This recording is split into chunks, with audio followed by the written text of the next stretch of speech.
The Reserve Bank is not expected to lift its official cash rate, which means interest rates will remain on hold until March.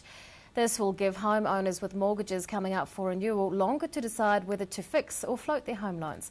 Here to tell us more about the economy is investment advisor Charles Abraham. Good evening. Good evening. What are some of the key factors in keeping the OCR at its current level until next year? There is perhaps about three key factors, and we need to remember that the OCR is a very blunt instrument, so it needs to be used with a little bit of care. But perhaps the first factor at the moment is the election, and the Reserve Bank's going to let that play out before doing anything else. The next point is the reduction in dairy payout. Fonterra reducing that is going to have a big impact. We're also seeing a bit of a slowing in the housing market. And finally, we don't really want the exchange rate to firm up anymore, and rising interest rates tends to do that. Is this what economists were expecting? Yes and no. Most of it they were expecting. The Fonterra payout was probably a little bit out of left field. What is behind that?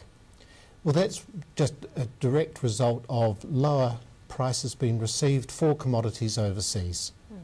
Now, will homeowners with mortgages up for renewal between, I guess, now and March need to consider different things?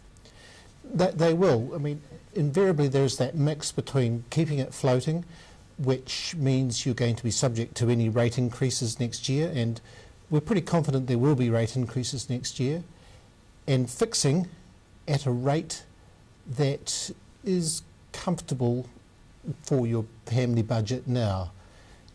We are seeing some trend towards long-term rates falling, and that might be something to bear in mind as well. So how is our economy doing at the moment? Compared to the rest of the world, we're going very well.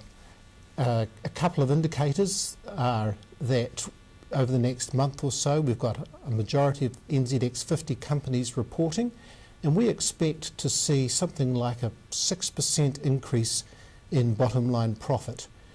The other indicator, which is an interesting one, is what the ANZ Bank call their truckometer, which is their usage of big trucks on the roads, and that's up about 2%, and that's a good indicator of GDP as well. How's our dollar faring at the moment?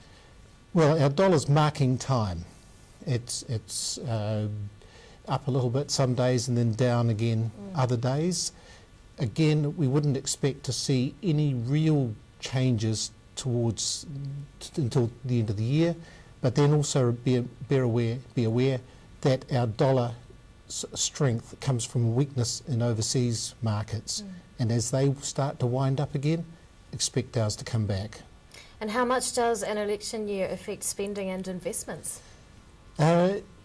It has a reasonable impact depending on where you sit. You might see some companies that, depending on who gets back in again, suffer more regulation, and other companies, depending on who gets back in again, be the benefit of increased government spending. So there'll be winners and losers. Investment advisor Charles Abraham, thank you very much for your time. Thank you.